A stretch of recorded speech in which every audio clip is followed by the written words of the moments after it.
नमस्कार दोस्तों, आज का हमारा विषय है तृतीयक और चतुर्थक क्रियाकलाप। ये मानव भूगोल की एनसीईआरटी बुक फर्स्ट बुक का 7th चैप्टर है, जिसके बारे में आज हम जानेंगे। तृतीयक और चतुर्थक क्रियाकलाप ये आर्थिक क्रियाकलाप है। इससे पहले हम प्राथमिक और द्वितीयक क्रियाकलापों के विषय में पढ़ चुके हैं। प्राथमिक क्रियाकलाप जिसमें हमें प्रकृति से उत्पादन प्राप्त होता है, खनन, मत्स्य आदि, ये सारे प्राथमिक क्रियाकलाप हैं। द्वितीयक क्रियाकलाप प्राथमिक क्रियाकलापों से प्राप्त उत्पादों को जब हम अधिक उपयोगी बनाकर या परिवर्तित करके उपयोग में लाते हैं तो उन्हें द्वितीयक क्रियाकलाप कहते हैं। लेकिन आज का हमारा जो विषय है वो है तृतीयक और चतुर्थक क्रियाकलाप। उत्पादन की जितनी भी गतिविधियां हैं सारी द्वितीयक क्रियाकलाप में सम्मिलित हैं, लेकिन तृतीयक क्रियाकलापों में सभी प्रकार की सेवाओं का उत्पादन शामिल किया जाता है।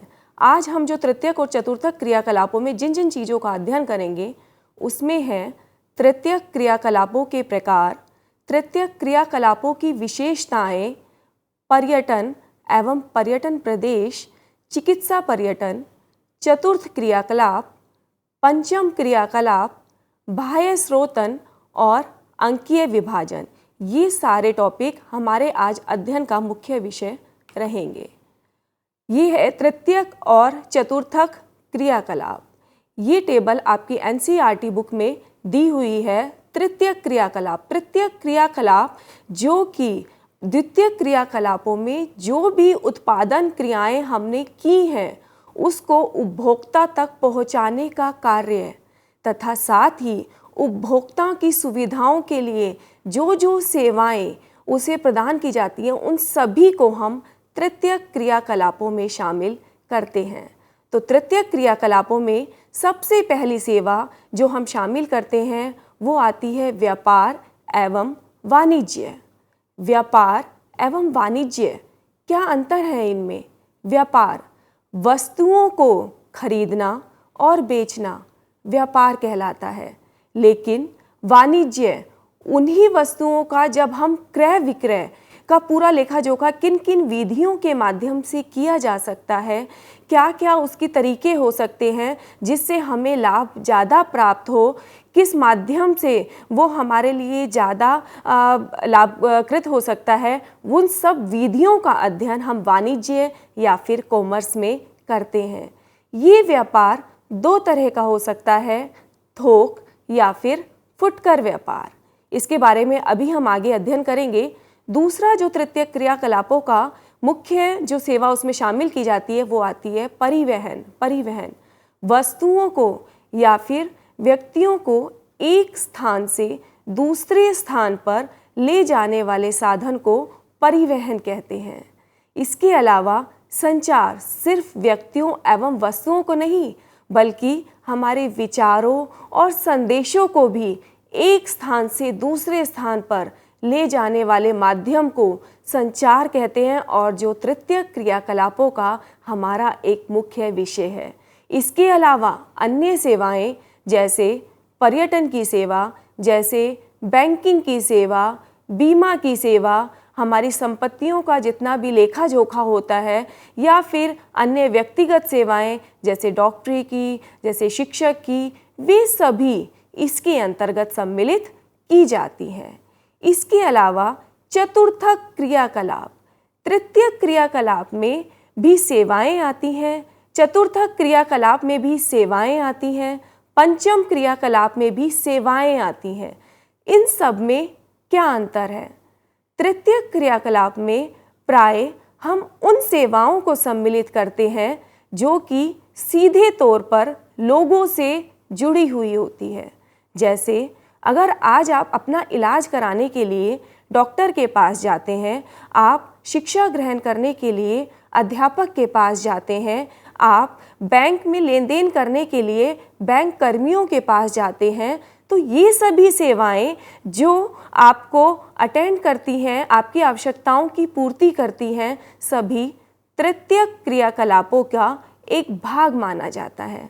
लेकिन चतुर्थक क्रियाकलापों में वे लोग आते हैं जो कि तृतीयक क्रियाकलापों से कुछ उच्च स्तर के अधिकारी होते हैं, जो अनुसंधान कार्य होते हैं। ये लोगों से सीधे तौर पर नहीं जुड़े हुए होते, लेकिन तृतीयक क्रियाकलापों के लोगों से सीधे तौर पर जुड़े हुए होते हैं। पंचम क्रियाकलाप में सभी प्रकार के विशेषज्ञ, निर्णयकर्ता, शोधकर्ता जो नीतियों का निर्माण करते हैं, उन सभी लोगों को, जो बड़े बड़े अनुसंधानकर्ता होते हैं, जो बड़ी बड़ी कंपनीज के मालिक, सीईओ होते हैं, उन सबको हम पंचम क्रियाकलापों में शामिल करते हैं। चतुर्थक और पंचम क्रियाकलापों में एक मुख्य अंतर यह है कि चतुर्थक क्रियाकलापों के लोग भी अनुसंधान कार्य करते हैं, पंचम क्रियाकलापों वाले लोग भी अनुसंधान करते हैं। पंचम क्रियाकलाप वाले लोग नीतियों का निर्माण और जो मेजर चेंजेस लाते हैं, समस्याओं का समाधान करते हैं, वे पंचम क्रियाकलाप वाले लोग करते हैं। जबकि चतुर्थक क्रियाकलाप वाले लोग उन नीतियों में अगर थोड़े बहुत बदलाव की आवश्यकता पड़ती है या थोड़ा सा अनुसंधान, छोटे स्तर पर अनुसंधान का कार्य चतुर्थक क्रियाकलाप वाले लोग करते हैं। इसके अलावा जितना भी सूचना आधारित कार्य, जैसे हमारी आईटी इंडस्ट्री है, डाटा प्रोसेसिंग का कार्य है, ये सभी हमारा चतुर्थक क्रियाकलाप का एक भाग है। तो आगे चलते हैं। अगला हमारा आता है तृतीयक क्रियाकलाप। अब इन चीज़ों को विस्तार से जानते हैं। तृतीयक क्रियाकलाप से हमारा अभिप्राय सेवाओं के व्यावसायिक उत्पादन से है, जैसे डॉक्टर की सेवा, वकील की सेवा, प्रकाशक, बिजली मिस्त्री, धोबी, प्लम्बर, नाई, अध्यापक की सेवा। ये सभी लोग हमें सेवाएं प्रदान करते हैं और इसके बदले में इनको एक निश्चित वेतन या पारिश्रमिक प्राप्त होता है, जिसके कारण ये सभी सेवाएं व्यावसायिक सेवाओं में शामिल की जाती हैं। इन सेवाओं को हम मुख्य तौर पर 4 भागों में बांटकर इनका अध्ययन कर सकते हैं, जैसे प्रशासकीय सेवा। प्रशासकीय सेवा जो हमारे प्रशासकीय वर्ग हैं, अधिकारी हैं, बड़े बड़े नेता हैं, उन सभी को हम प्रशासकीय सेवाओं में सम्मिलित करते हैं।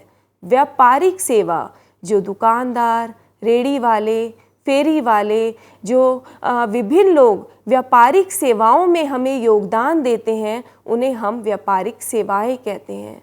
संरक्षण या फिर सुरक्षा की सेवाएं, पुलिस की सेवा, सेना की सेवा, जो हमारी सुरक्षा में हमें महत्वपूर्ण योगदान देते हैं। इसके अलावा सामाजिक सेवाएं, जैसे डॉक्टर की सेवा, जैसे शिक्षक की सेवा, ये सभी सेवाएं सामाजिक सेवाओं का हिस्सा मानी जाती हैं। अब इसमें सबसे पहले आता है, जब तृतीयक क्रियाकलापों का हम जिक्र करते हैं तो सबसे पहले हमारी सेवाएं आती हैं व्यापार और वाणिज्यिक सेवाएं। वस्तुओं के क्रय विक्रय को व्यापार कहते हैं। व्यापार का मुख्य उद्देश्य धन कमाना होता है। यह व्यापार 2 रूपों में, थोक या फिर फुटकर व्यापार के रूप में किया जाता है। फुटकर व्यापार, फुटकर व्यापार जो हम अपनी आवश्यकता के अनुसार रेडी वालों से द्वार पे द्वार जाकर या दुकानों पे या फिर ई कॉमर्स के जरिए, इंटरनेट के जरिए जो हम शॉपिंग करते हैं, वो सभी फुटकर व्यापार का एक मुख्य हिस्सा है। इसे हम खुदरा व्यापार भी कहते हैं। इसके अलावा अगला आता है थोक व्यापार। फुटकर व्यापार के व्यापारी जिन दुकानों से या जिन मंडियों से अपना सामान खरीदते हैं, उसे हम थोक व्यापार कहते हैं। प्राय थोक व्यापार में बड़ी मात्रा में सामान खरीदा जाता है, जिसके लिए अधिक मात्रा में पूंजी की आवश्यकता होती है। कई बार थोक व्यापार का यह कार्य कई बिचौलियों या फिर कई आपूर्ति घरों के माध्यम से भी होता है, जिसे हम श्रृंखला भंडार कहते हैं। जैसे कई बार बड़ी बड़ी मंडियां या बड़े बड़े थोक मार्केट होते हैं, वहाँ से सामान दूसरी बिचौलिए थोक दुकानों में आता है एंड उन थोक दुकानों के माध्यम से रेडियो में या दूसरी दुकानों में वो सामान आता है जहाँ से हम अपनी आवश्यकता के अनुसार सामान खरीदते हैं। अर्थात थोक व्यापार की मंडियों से फुटकर व्यापार की दुकानों तक सामान हमारे पास एक श्रृंखला या चेन के माध्यम से पहुंचता है, जिसे हम थोक व्यापार कहते हैं। कई बार ये फुटकर व्यापारी बिचौलियों से आपूर्ति की खरीद भी करते हैं। कुछ लोग भी इसमें जुड़े हुए होते हैं जिनको हम बिचौलिया कहते हैं। दूसरा तृतीयक क्रियाकलापों में जो प्रमुख सेवा आती है, परिवहन सेवा आती है। द्वितीयक क्रियाकलापों में वस्तुओं का उत्पादन होता है, लेकिन अगर उसे उपभोक्ता तक पहुंचाना है तो उसका एक मुख्य साधन परिवहन है, जिसमें वस्तुओं तथा सवारियों को एक स्थान से दूसरे स्थान तक ले जाया जाता है। वस्तुओं के उत्पादन, वितरण तथा उपभोग में परिवहन का महत्वपूर्ण योगदान होता है।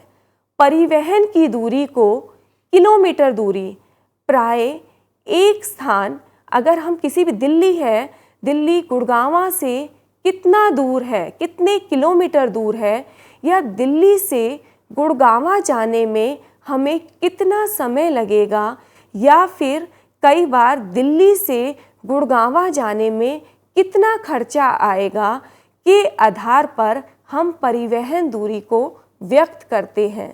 परिवहन की दूरी इस आधार पर किलोमीटर दूरी, समय दूरी या फिर लागत दूरी के रूप में मापी जाती है। कई बार एक स्थान से समान दूरी वाले स्थानों को मिलाते हुए जिन काल्पनिक रेखाओं का निर्माण किया जाता है उन्हें समकाल रेखाएं कहते हैं। जैसे दिल्ली से गुड़गांव 1 घंटे की दूरी पर है।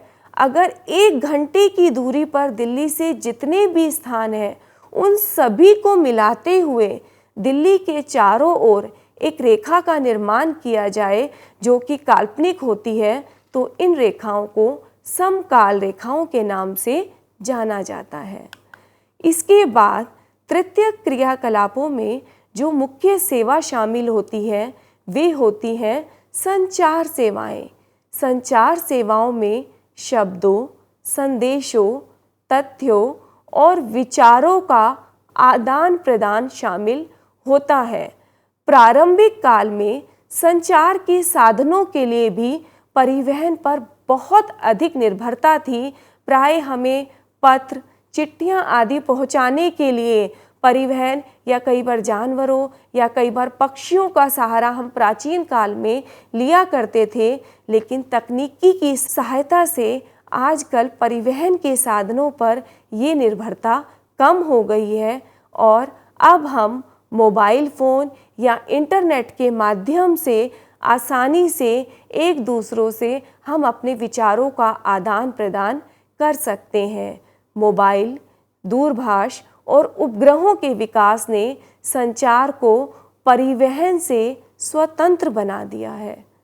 इसके बाद अन्य सेवाएं भी कुछ आती हैं, जैसे कि धोबी की सेवाएं, जैसे कि मोची की सेवाएं, दुकानदार की सेवाएं, घर में काम करने वाली मेड्स की सेवाएं, पंसारी की सेवाएं, लेखक की सेवाएं, परामर्शदाता की सेवाएं, जो सेवाएं हमारे जीवन में बहुत ही महत्वपूर्ण होती हैं, ये सब भी तृतीयक क्रियाकलापों का एक मुख्य भाग है। लेकिन इन सेवाओं का अध्ययन हम इन्हें 2 भागों में बांटकर कर सकते हैं। निम्न स्तरीय सेवाएं, जिनमें मानसिक श्रम का अधिक योगदान नहीं होता, शारीरिक श्रम इसमें मुख्य भूमिका अदा करता है, जैसे धोबी की सेवाएं, मोची की सेवाएं, नाई की सेवाएं, घर में काम करने वाली मेड्स की सेवाएं, दुकानदार की सेवाएं। लेकिन इसके अलावा कुछ सेवाएं जैसे लेखक की सेवाएं, परामर्शदाता की सेवाएं या फिर चिकित्सक की सेवाएं, जिसमें मानसिक श्रम अधिक होता है, को उच्च स्तरीय सेवाएं कहा जाता है।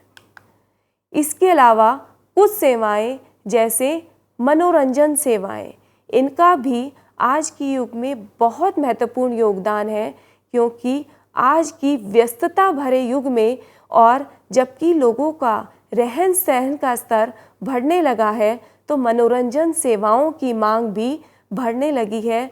विभिन्न तरह के मल्टीप्लेक्स, रेस्टोरेंट, संगीत, साहित्य या फिल्म आदि, ये सभी सेवाएं भी हमारी तृतीय क्रियाकलापों का एक मुख्य अंग है।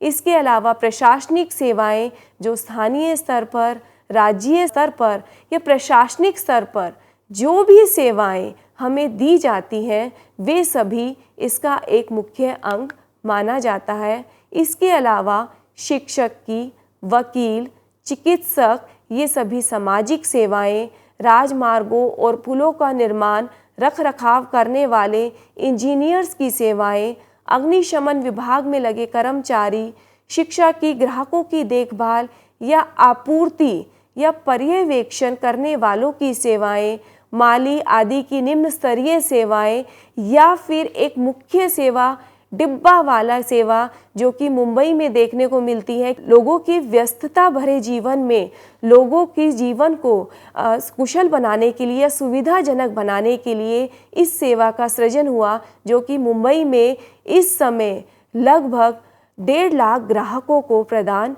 की जाती है और एक मुख्य सेवा के रूप में उभर रही है। यह भी एक निम्न स्तरीय सेवा है, लेकिन तृतीय क्रियाकलापों में एक मुख्य अंग है। इसके अलावा अब हमारा मुख्य विषय तृतीय क्रियाकलापों की विशेषताएं। अभी तक हमने अध्ययन किया कि तृतीय क्रियाकलापों में कौन कौन सी चीज़ों को सम्मिलित किया जाता है। सभी व्यापारिक सेवाओं, परिवहन की सेवाएं, संचार की सेवाएं, इसके अलावा सभी सामाजिक, प्रशासकीय, सुरक्षा सेवाएं तृतीय क्रियाकलापों का मुख्य योगदान है। अब इन सभी तृतीय क्रियाकलापों की मुख्य विशेषताएं क्या है? तृतीय क्रियाकलाप वस्तुओं के उत्पादन से संबंधित ना होकर सेवाओं के उत्पादन से संबंधित है। तृतीय क्रियाकलापों में जो भी उत्पादन होता है वो अमूर्त होता है, जिसको हम छू नहीं सकते। तृतीय क्रियाकलापों का मापन सरल नहीं है। इसका मापन अप्रत्यक्ष विधि द्वारा मजदूरी अथवा वेतन के रूप में किया जाता है। तृतीय क्रियाकलापों में कुछ सेवाएं ऐसी हैं जिनसे प्रत्यक्ष उत्पादन होता है, जैसे फास्ट फूड।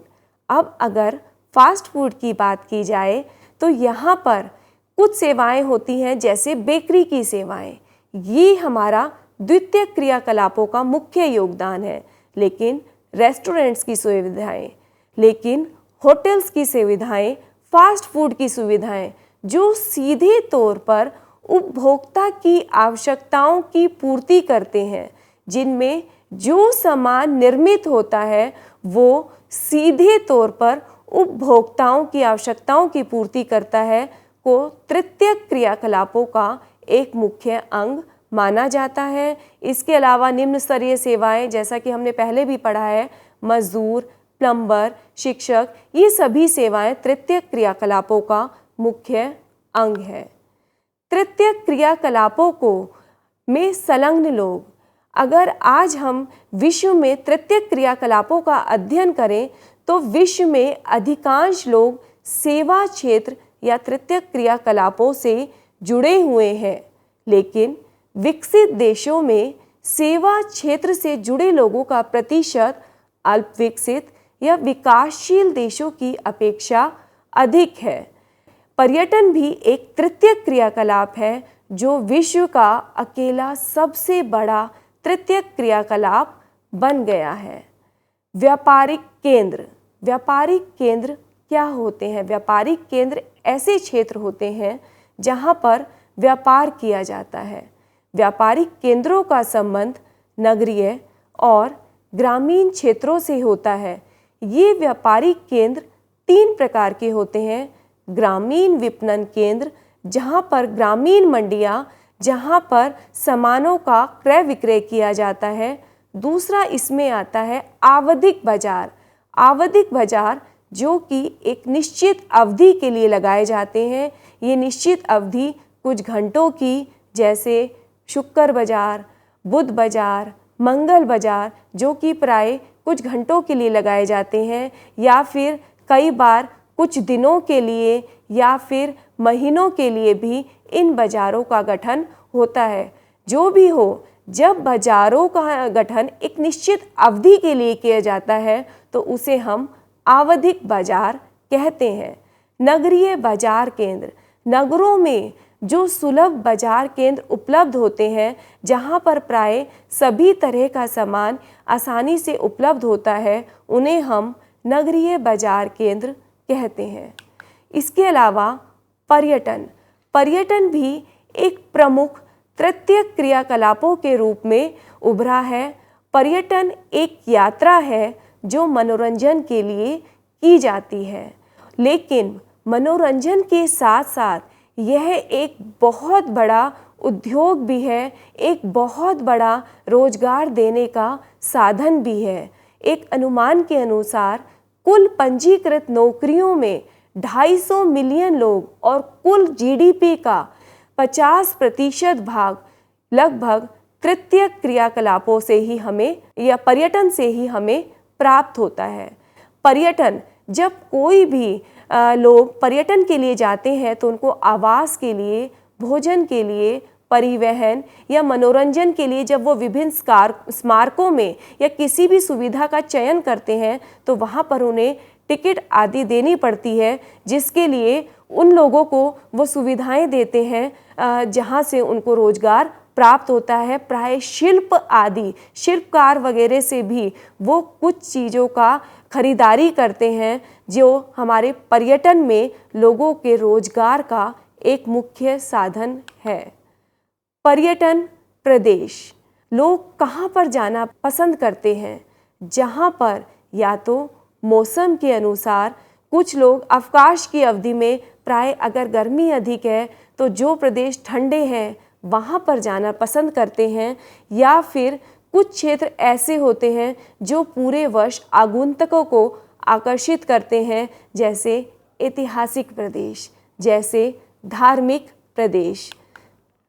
पर्यटन को प्रभावित करने वाले कारकों के विषय में जाना जाए तो इसमें सबसे महत्वपूर्ण आता है मांग।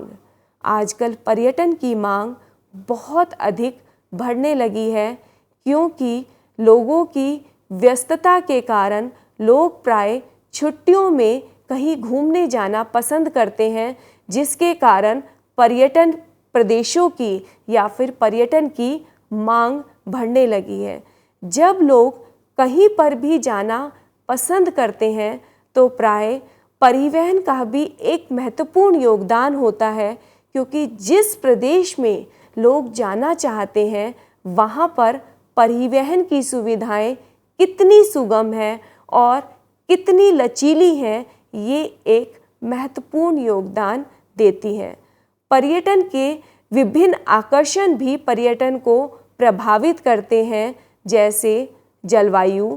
कई बार जलवायु प्रदेशों के कारण या अच्छी जलवायु के कारण भी या अच्छे भूदृश्यों के कारण भी, जैसे पहाड़ी प्रदेश, जैसे सागरीय प्रदेश, बीचीज़ के कारण भी लोग वहाँ पर जाना पसंद करते हैं। झीलों के कारण भी लोग वहाँ पर जाना पसंद करते हैं, या फिर विभिन्न ऐतिहासिक एवं कलात्मक प्रदेश, जैसे सांची का स्तूप, जैसे अजंता एलोरा की गुफाएं, जैसे झांसी, जैसे ऐतिहासिक जो भी प्रदेश है, या फिर हमारे कलात्मक प्रदेश जैसे हमारा उत्तर पूर्वी भारत, दक्षिणी भारत, जहाँ की कला एवं संस्कृति से प्रभावित होकर लोग वहाँ पर उन्हें देखने के लिए जाना पसंद करते हैं, या फिर ये सभी चीज़ें पर्यटन को प्रभावित करते हैं। इसके अलावा चिकित्सा पर्यटन, यह भी हमारे तृतीय क्रियाकलाप में एक प्रमुख व्यवसाय के रूप में उभरा है, जो लोगों को रोजगार देता है। चिकित्सा पर्यटन से अभिप्राय चिकित्सा उपचारों के लिए अंतर्राष्ट्रीय पर्यटन से है।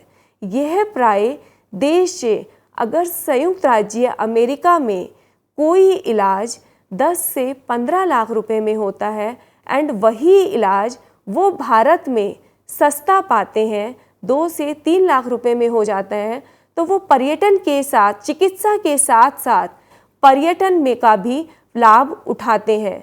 इससे दोनों देशों को फ़ायदा होता है, क्योंकि संयुक्त राज्य अमेरिका या फिर विकसित देशों के जो लोग हैं वो जब यहाँ पर आते हैं, जो चिकित्सा के साथ साथ वो पर्यटन के भी आनंद उठाते हैं और साथ ही साथ भारत को अधिक मुद्रा की, विदेशी मुद्रा की प्राप्ति होती है। लेकिन ऐसा तभी संभव होता है जब हम उन्हें उच्च तकनीकी पर आधारित सेवाएं दे पाती हैं।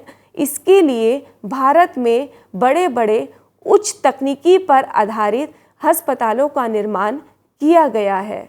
सन 2005 का आंकड़ा यह दर्शाता है कि संयुक्त राज्य अमेरिका से उपचार के लिए लगभग 55,000 रोगी भारत आए थे। भारत इस समय चिकित्सा पर्यटन में एक अग्रणी देश बनकर उभर रहा है। इसके साथ ही दूसरे विकासशील देश भी जैसे थाईलैंड, सिंगापुर, मलेशिया, स्विट्जरलैंड और ऑस्ट्रेलिया जैसे क्षेत्र भी चिकित्सा पर्यटन में उभर रहे हैं। चतुर्थक क्रियाकलाप। चतुर्थक क्रियाकलाप से अभिप्राय ऐसे उच्च बौद्धिक व्यवसाय से है जिनका दायित्व चिंतन, शोध और विकास के लिए नए विचार देना है। यह बहुत ही विशिष्ट तथा जटिल प्रकार का क्रियाकलाप है जिसका मुख्य संबंध ज्ञान से है, जैसे कि शिक्षा, सूचना या अनुसंधान कार्य। सूचना प्रौद्योगिकी से संबंधित जितना भी कार्य किया जाता है वह सभी चतुर्थक क्रियाकलापों का एक मुख्य हिस्सा है। जितना भी आईटी कंपनीज काम कर रही हैं, डाटा प्रोसेसिंग का कार्य कर रहे हैं, ये सभी चतुर्थक क्रियाकलापों का एक मुख्य कार्य है। इसके अलावा सूचना प्रौद्योगिकी अनेक प्रकार की प्रौद्योगिकी का संयुक्त रूप है जो कि हमारा चतुर्थक क्रियाकलापों का एक मुख्य भाग है। पंचम क्रियाकलाप। पंचम क्रियाकलापों से अभिप्राय ऐसे उच्चतम बौद्धिक व्यवसाय से है जो ज्ञान पर आधारित होता है। इन क्रियाकलापों में निर्णय लेने वाले, नीतियां बनाने वाले व्यक्तियों को सम्मिलित किया जाता है। देश की समस्याओं का वास्तविक समाधान प्राय यही लोग करते हैं। नई नई नीतियों का सृजन भी इन्हीं लोगों के द्वारा किया जाता है। किसी भी कंपनी के बड़े अधिकारी, कर्मचारियों को, बड़े प्रशासकीय वर्गों को प्राय पंचम क्रियाकलापों का एक मुख्य भाग माना जाता है। बाह्य स्रोतन भी पंचम क्रियाकलाप का एक मुख्य साधन है। बाह्य स्रोतन, जब हम किसी भी कार्य को लागत घटाने के लिए या फिर कुशलता को बढ़ाने के लिए किसी बाहरी व्यक्ति या एजेंसी को देते हैं या ठेका देते हैं तो उसे हम बाह्य स्रोतन कहते हैं। जैसे कॉल सेंटर खोलना या फिर दूसरे देशों में कुशल कर्मचारियों को बुलाना, ये सभी बाह्य स्रोतन का एक मुख्य हिस्सा है। बाह्य स्रोतन आजकल बढ़ता जा रहा है क्योंकि कुछ देशों में मानव श्रम बहुत सस्ता है। अगर यूएस में कोई कंपनी डाटा प्रोसेसिंग का या कोई भी काम करती है तो वहाँ पर उसे बहुत महंगा पड़ता है, जबकि भारत जैसे विकासशील देशों में कुशल कर्मचारी सस्ती कीमत पर उपलब्ध हो जाते हैं, जिसके कारण उन्हें व्यवसाय में लाभ होता है। तो मानव श्रम सस्ता होने के कारण भी बाह्य स्रोतन की उपयोगिता बढ़ती जा रही है। इसलिए ऐसे देश जहां मानव श्रम महंगा है वह अपने उद्योग कुछ अन्य देशों में लगाते हैं जहां मानव श्रम सस्ता है। इंटरनेट और समाचार साधनों की सुविधा के कारण बहुत से कार्य दूर बैठे किए जाते हैं एंड वैश्वीकरण के कारण भी बाह्य स्रोतन को बढ़ावा मिला है।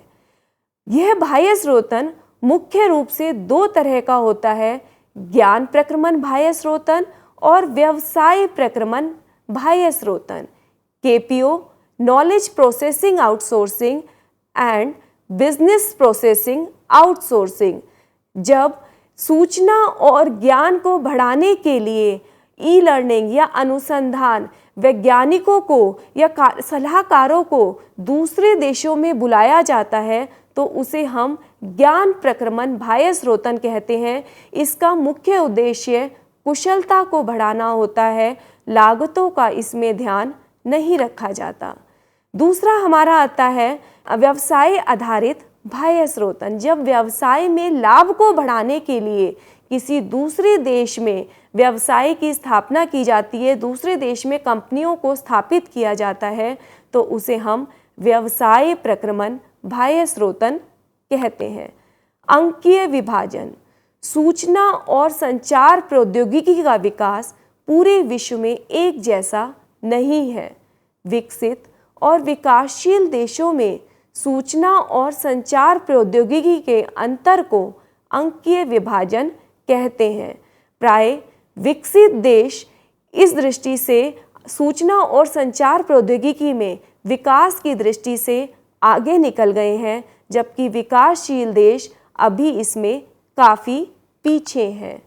स्वर्ण कॉलर श्रमिक। पंचम क्रियाकलापों में लगे हुए लोग जो कि अनुसंधान कार्य करते हैं, नीतियों का निर्माण करते हैं, देश की समस्याओं का समाधान करते हैं, उन्हें हम स्वर्ण कॉलर श्रमिक या फिर सशक्त कर्मी कहते हैं। परिवहन के विभिन्न मार्ग आपस में घनिष्ठ रूप से जुड़े हुए होते हैं, जिसे हम जाल तंत्र कहते हैं।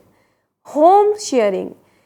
आजकल विभिन्न कंपनियां कर्मचारियों की कुशलता और कर्मचारियों को सुविधा देने के लिए घर बैठे कार्य करने की सुविधा देते हैं, जो इंटरनेट के माध्यम से अपनी सुविधाएं, अपना कार्य कंपनियों को उपलब्ध कराते हैं। यह होम शेयरिंग है। यह भी आज के आधुनिक युग का एक मुख्य सेवाओं का हिस्सा बन गया है। धन्यवाद।